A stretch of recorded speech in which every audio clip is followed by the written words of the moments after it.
नमस्कार दोस्तों, आप सभी का स्वागत है अकाउंट रिस्क चैनल पर।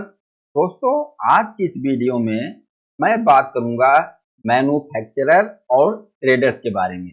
जी हाँ दोस्तों, और कुछ बेसिक पॉइंट पर भी मैं बात करूंगा।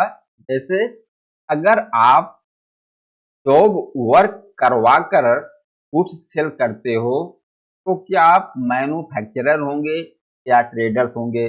मतलब कि आप रॉ मटेरियल को अपने जॉब वर्कर के पास भेजते हो, यानी कि जॉब वर्कर की सर्विस लेते हो और गुड्स को सेल करते हो।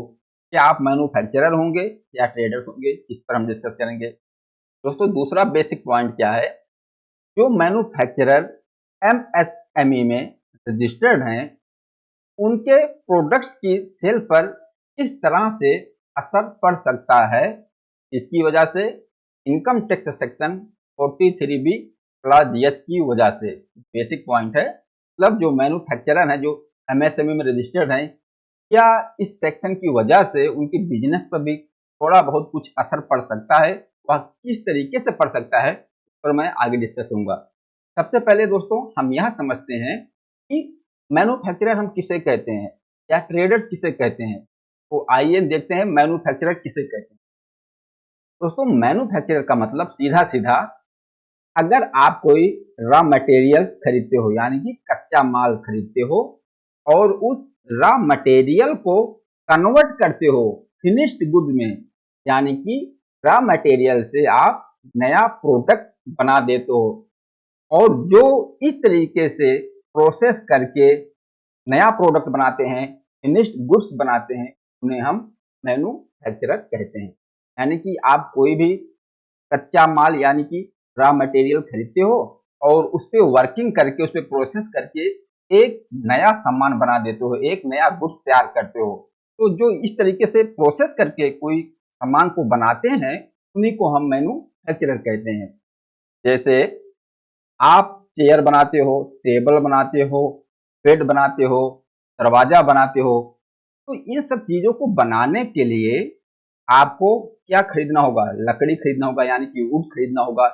तभी तो आप चेयर बनाओगे, टेबल बनाओगे, बेड बनाओगे, दरवाजा बनाओगे, किससे? लकड़ी से। तो आप इन सब चीज को बनाने के लिए क्या खरीदते हो? वुड खरीदते हो, लकड़ी खरीदते हो, और फिर उस लकड़ी से आप फिनिश्ड गुड्स तैयार करते हो।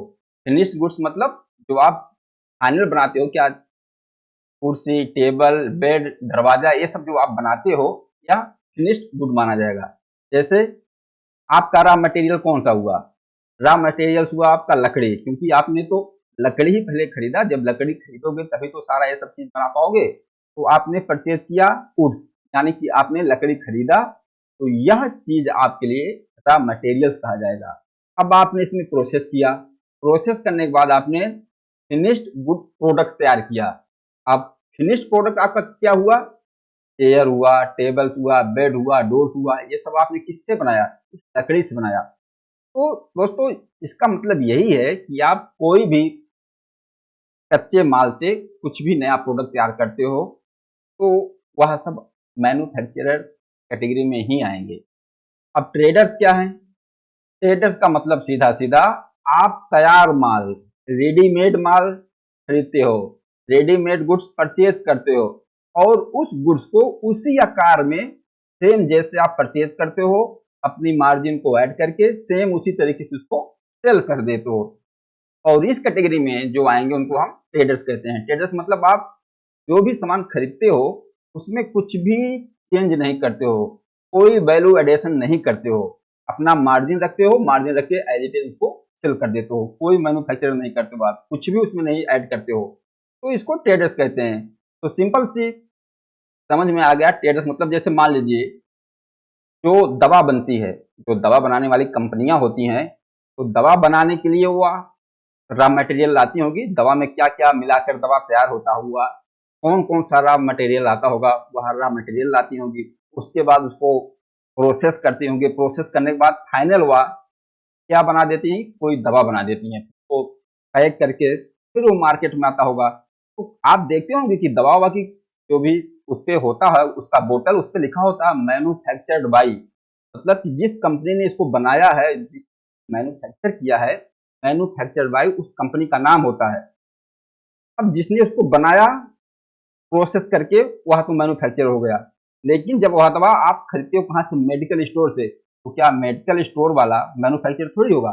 तो जैसे दवा उसके पास आई है अपना मार्जिन ऐड करके सेम उसी तरीके से आपको सेल कर देता है। तो सीधा सीधा मेडिकल स्टोर एग्जाम्पल ही समझते हैं, वह ट्रेडर्स ही समझो उसको, क्योंकि वह जो दवा लेकर आया है जो वहां से आप खरीदते हो वह उसमें कुछ भी ऐड नहीं करता, कुछ भी चेंजिंग नहीं करता। एज एड जैसे खरीदा, जैसे उसने परचेज किया है उसी तरीके से वह सेल कर देता है। तो दोस्तों मैं उम्मीद करता हूं कि मैन्युफैक्चरर की कैटेगरी और ट्रेडर की कैटेगरी आप समझ गए। मैन्युफैक्चरर में कोई जरूरी नहीं है कि आप कोई बहुत बड़ी मील लगाओ या कोई बहुत बड़ा मैन्युफैक्चरर हो। मैन्युफैक्चरर छोटे मोटे भी आ जाते हैं। जैसे आप कोई भी काम कर रहे हो, आप एक एग्जांपल से ले लो, आप जैसे आजकल दोना पत्तल का बहुत बिजनेस चलता है, लोग बनाते हैं, इसमें कम बजट में हो जाता है, तो आप छोटी सी मशीन घर में ही आके लगा लेते हो और रॉ मटेरियल जो उसका पेपर होता है, पेपर लेकर आते हो और फिर उस पेपर से आप पत्तल बनाते हो, दोना बनाते हो पेपर का। तो वह भी आपके लिए मैन्युफैक्चरर ही कहा जाएगा, भले ही छोटा बिजनेस तो मैन्युफैक्चरर की कैटेगरी में ही आ जाएगा। सीधा सीधा मतलब आप किसी भी रॉ मटेरियल को प्रोसेस करने के बाद एक नया प्रोडक्ट बना देते हो तो मैन्युफैक्चरर की कैटेगरी में ही आएगा। जीएसटी की भाषा में बोलूं, जैसे आपने कोई रॉ मटेरियल खरीदा, उसका एचएसएन कोड कुछ और है, आपने उसमें प्रोसेस किया, प्रोसेस करके कुछ नया आइटम बना दिया, उसका नाम भी अलग हो गया और उसका एचएसएन भी अलग हो गया, तो यह सब मैन्युफैक्चरर की कैटेगरी में आ जाएगा। जो ट्रेडर्स होंगे जिस एचएसएन में जिस नाम से गुड्स को परचेज करेंगे, सेम उसी नाम पर और उसी एचएसएन कोड पर उस माल को सेल कर देंगे, अपनी मार्जिन को ऐड करके। यह ट्रेडर्स कहलाते हैं। जैसे ट्रेडर्स आप देखते होंगे जो हार्डवेयर का काम करते हैं, मोरंग, सीमेंट, बालू, गिट्टी, ये सब सेल करते हैं, आप लोग अक्सर देखते होंगे उनके पास उनके नाम के सामने ट्रेडर्स लिखा होता है। वो ट्रेडिंग का ही काम करते हैं, ट्रेडर्स ही हैं, एज इट माल खरीदते हैं और सामने सेल कर देते हैं। क्योंकि ट्रेडर्स का मतलब सीधा सीधा उसमें आप अपनी तरफ से कोई वैल्यू एडिशन नहीं करोगे, जैसे खरीदोगे मार्जिन लेकर उसी तरीके से आप उसको सेल कर दोगे, सीधा सीधा सा मतलब। दोस्तों मैं उम्मीद करता हूं कि ट्रेडर्स और मैन्युफैक्चरर की कैटेगरी आप समझ गए होंगे। अब अगला एक क्वेश्चन आता है, अगर आप जॉब वर्कर से काम करवाते हो, मतलब आपने कोई सामान खरीदा और उसको अपने जॉब वर्कर के पास भेज दिया, अब आपका जॉब वर्कर आपको वर्क करके देता है, फिर आप सेल करते हो, तो क्या आप मैन्युफैक्चरर होंगे या ट्रेडर्स होंगे? दोस्तों यहाँ देखिए, जब आप अपना रजिस्ट्रेशन लेते हो तो आपको उसमें आपको देना पड़ता है कि आप आपके बिजनेस का नेचर क्या है, मैन्युफैक्चरिंग है या ट्रेडिंग है, क्या है। तो आप अगर इस तरीके से वर्किंग करोगे तो आप मैन्युफैक्चरिंग या ट्रेडिंग दोनों में सेलेक्ट कर सकते हो, क्योंकि आपने हो सकता है पहले खुद मैन्युफैक्चरिंग का प्रोग्रामिंग किया हो, कुछ मशीनें लगाई हो कुछ काम करने के लिए, या बाद में फिर चेंज हो गया हो तो आप अपना काम करना बंद कर दिए, रॉ मटेरियल खरीद कर आपने अपने जॉब वर्कर के पास भेज दिए और आपका जॉब वर्कर उस पर वर्क करके आपको फिनिश गुड देता है, आप उसको सेल करते हो। तो आप मैन्युफैक्चरर में भी हो सकते हो, ट्रेडर्स में भी हो सकते हो, इस तरीके से अगर काम कर रहे हो।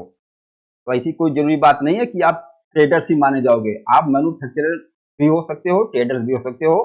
आप खुद मैन्युफैक्चरिंग नहीं कर रहे हो लेकिन आपने अपनी कुछ मशीनरी प्लांट लगाया हुआ है, लेकिन आप उस पर वर्क नहीं कर रहे हो, आप कच्चा माल लेके सीधा अपने जॉब वर्कर को भेजते हो और उससे माल तैयार करवा के भेज देते हो। आप इस तरीके से भी मैन्युफैक्चर में हो सकते हो, आपके पास मशीनरी है, भले आप उस पर काम नहीं कर रहे हो, लेकिन आप अपने जॉब वर्कर से काम करवा कर आप अपना मार्का लगा सकते हो, मैन्युफैक्चर बाई आप अपना नाम दे सकते हो, आप अपने आप जॉब वर्कर से काम सर्विस ले रहे हो, तो इस केस में आप जॉब वर्कर भी हो सकते हो, ओ सॉरी, आप मैन्युफैक्चरर भी हो सकते हो, ट्रेडर्स भी हो सकते हो, कोई दिक्कत नहीं है।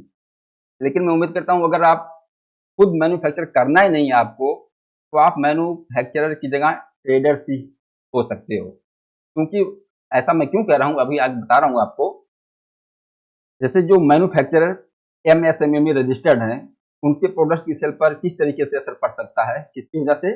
Income tax section 43B close H की वजह से। आप लोग जानते हो कि अभी जो यह सेक्शन आ गया है इनकम टैक्स का 43B क्लोज एच, इसमें क्या है कि आपने जो MSME से परचेज किया मैन्युफैक्चरर से, अगर उसका एक टाइम लिमिट के हिसाब से पेमेंट नहीं किया है तो वह परचेज का अमाउंट आपका इनकम बन जाएगा, आप उस पर इनकम टैक्स देना पड़ेगा।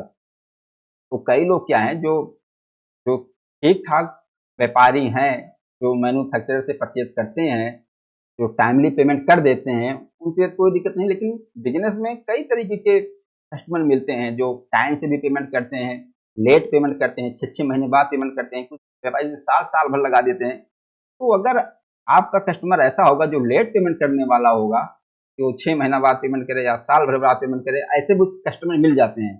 अगर उसकी नीयत में होगा कि वो टाइमली पेमेंट नहीं करता है, तो वह बचेगा कि जो एमएसएमई में रजिस्टर्ड मैन्युफैक्चरर है उनसे परचेज ही ना करूं, ट्रेडर से सीधा परचेज कर लूं। क्योंकि अगर हमने एमएसएमई में जो रजिस्टर्ड है मैन्युफैक्चरर, अगर उससे परचेज किया, तो अगर हमने टाइम लिमिट पेमेंट नहीं किया तो इधर मुझे इनकम टैक्स की मार पड़ जाएगी। तो हो सकता है कि इसकी वजह से लोगों की थिंकिंग में कुछ चेंजिंग आ सकती है कि वो उसकी बजाय सीधा किसी ट्रेडर से परचेज कर लेंगे, क्योंकि ट्रेडर्स पे वह रूल लागू होगा नहीं, टाइमली पेमेंट वाला फिर या इनकम टैक्स वाला नहीं लगेगा।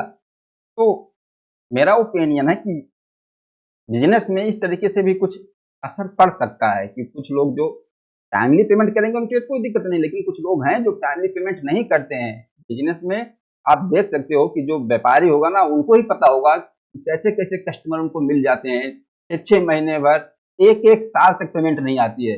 लेकिन अब जो है, अगर मैन्युफैक्चरर है, एमएसएमई में रजिस्टर्ड है, अगर उसका पेमेंट आप इस तरीके से डिले करोगे, फिर तो आपको इनकम टैक्स की सेक्शन जो है 43B क्लॉज एच यह पकड़ेगी और आपके ऊपर आपसे इनकम टैक्स भरवा लेगी उस खर्चे पर, परचेज के अमाउंट पर। तो इस वजह से अगर आप इससे भी कुछ बचना चाहते हो, आप अगर जॉब वर्क से काम करवाते हो, तो आप मैन्युफैक्चरर की जगह ट्रेडर्स लिख सकते हो, ट्रेडर्स बन सकते हो, अपना बिजनेस नेचर जो है ट्रेडर कर सकते हो।